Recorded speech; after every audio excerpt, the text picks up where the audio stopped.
Hey, what's up, everybody? This is Charles Savance, and welcome you guys to another episode of the DREAMERSPRO show, where we cover everything from sports, hot topics, classic debates, entertainment, and we give you guys a fresh perspective on things and how we see them. And today we got a bit of a ridiculous show here for you guys. Before we get into it, please make sure you like the video and sub to the channel. Also, be sure to follow me on Instagram. My handle is CTABANZ. Make sure you follow me there, and also make sure you follow the channel, DREAMERSPRO, on Instagram. Same name as the channel. That's the easiest way if you want to reach me on my IG, so make sure you go ahead and do that. So let's get into today's topic here, right? There are a lot of interesting stories, and I was trying to decide, okay, do we turn this into a show? Do we do a live? Or this is somebody said, oh man, you guys don't produce the show, you just shoot videos. And I'm like, man, it's amazing how these people know what the hell people are doing on YouTube when they have their platforms, and they don't have platforms, but yet they can tell you what you're really doing. They just think, oh, you cut on the camera and just start talking. Isn't it amazing? Must be nice. Anyway, so I was going through the internet here, right?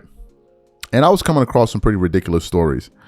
But there was one particular story that caught my attention. And it was centered on some comments that Isiah Thomas, NBA legend Isiah Thomas, made, where he was essentially saying that Kobe Bryant and Michael Jordan were nothing before the arrival of Phil Jackson.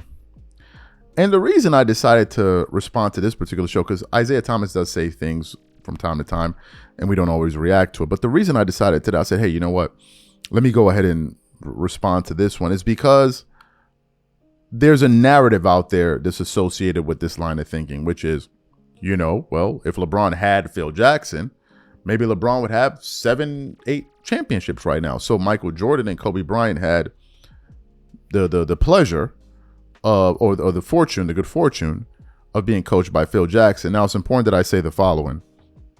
Phil Jackson is one or the two greatest coaches in NBA history. He certainly has the resume to make that claim. But I think that it shortchanges Kobe Bryant and Michael Jordan, to be totally frank, especially Jordan, especially MJ. So this is the reason why we want to produce this show here, because we want to really break this down. But before we even get into what this report had to say, today's video is brought to you by our sponsor, Prize Picks. Prize Picks is America's #1 daily fantasy sports with over 10 million members. Prize Picks makes it easy to get real money action on the sports and players you love. You pick more or less on at least 2 for a shot to win up to 100 times your cash. For example, this week on Prize Picks, I'm looking at the upcoming NBA schedule and selecting Stephen Curry for more than 29 points and Kevin Durant for more than 27 points and Anthony Davis for more than 12 rebounds and Luka Doncic for more than 8 assists. If you're like me and you like to play it safe, you'll love Prize Picks' new feature, Flex Plays. It's the safest way to play. You can still cash out even if your lineup isn't perfect. Plus, you can double your money even if one of your picks doesn't hit.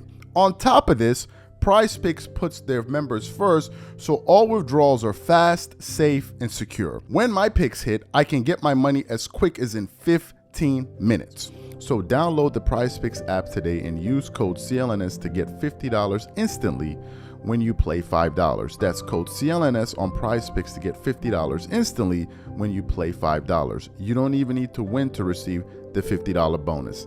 It's guaranteed. And remember, whenever you support this sponsor, you're supporting this channel. Thank you. So what we want to do now is want to quickly play what Isiah Thomas had to say here. It's a very short clip. He was speaking to Shaq, I think, after one of the games of the NBA Finals on NBA TV. So take a listen to what he had to say here, his line of thinking, and then when to come back and continue on the show. Take a listen to what he had to say. You went to the NBA Finals, but you didn't win the championship till you met Phil Jackson. Kobe Bryant did not become Kobe until Phil Jackson got him. Jordan did not win until Phil Jackson got him. Now, we talk about coaching, right?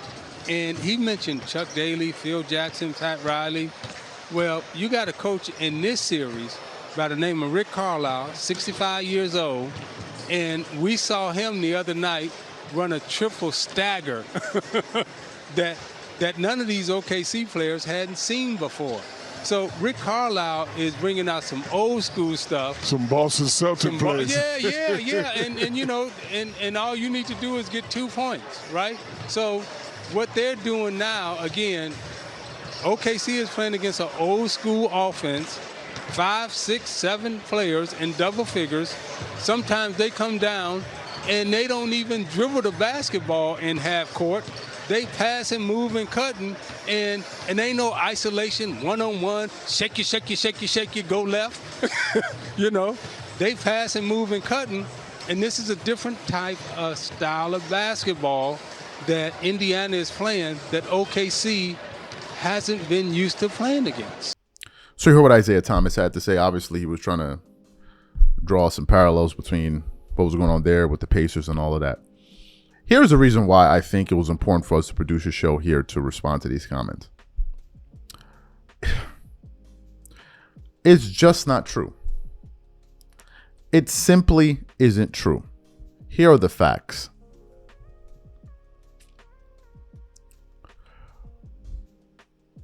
Before Phil Jackson became the head coach of the Chicago Bulls, Phil Jackson had coached a few teams to NBA championships. No, I'm lying. He had coached 0 teams. Right? So for you to make the argument that, oh, Jordan got lucky by getting Phil Jackson, what had Phil Jackson won before he collaborated and coached Michael Jordan? What had he won? Nothing. Right? Nothing. So both of them benefited mutually. When Phil took over, he introduced the concept to Jordan, which was different from what Doug Collins was doing, which was the triangle offense. Obviously, Tex Winters was one of the architects, or probably the architect of the triangle offense. Jordan bought in. They began to win. They also started getting great players. Tony Kukoc, Scottie Pippen developed into an all-star after he was drafted. They had Horace Grant. They had some other solid players. But the biggest indictment for people that say, oh, well, if Jordan didn't have Phil, he would have never won. Okay, there was a year Jordan didn't play. Did the Bulls win? I'll repeat it. There was a year that Jordan didn't play. Did the Bulls win? What about the situation with Kobe and the Lakers? What about when, after Shaq left, then it was just Kobe? Phil Jackson was there, but they were still losing in the first round. They were still losing in the first round. Am I lost here? Well, Lamar Odom, Caron Butler, and all they were still Smush Parker and all. Wasn't they still losing? Or Chris Mims and all? Am I missing something here, or am I missing something here? Phil Jackson was sitting there right on the sideline while they lost. But what happened? When did Kobe all of a sudden start winning? When they got a good player in Paul Gasol and Andrew Bynum began to develop. Then Derek Fisher came back from playing with the Utah Jazz. So, yes, Phil is a championship coach. But one can make an argument that Phil Jackson would have never won a title had he never coached Michael Jordan, Kobe, or Shaq.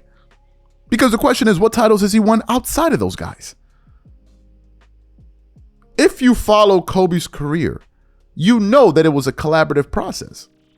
But to expect Kobe Bryant to win championships with Lamar Odom and the roster that he had is laughable. In the West, to come out of the West, when I'm talking about the Eastern Conference here, the Cakewalk East, where you can roll a dice and boom, somebody may just pop up in the finals. No, we're talking about Kobe was playing in a legitimate conference. In a legitimate conference. Go look at the last, the docuseries, the documentary, The Muse and all. Go look at the role that Kobe played on his team. Who are we kidding here? But they're saying this to say, well, look, LeBron never had that. LeBron never had that, and somehow, some way, he won champion. Excuse me? LeBron had Eric Spoelstra, number one. Number two, he played. How many top 75 guys has LeBron played with? Certainly more than Jordan. What are we talking about here? LeBron has played with way more top of the shelf talent than both of those guys. So how do you explain that? Him not winning there. Oh, let me guess. He didn't have Phil Jackson, right? Like, come on with these ridiculous, insane, trite narratives. Isiah Thomas is better than that, man. These are just my thoughts. Whatever you guys think, please leave your thoughts and comments in the comment section. And we'll catch you on the next show. Peace.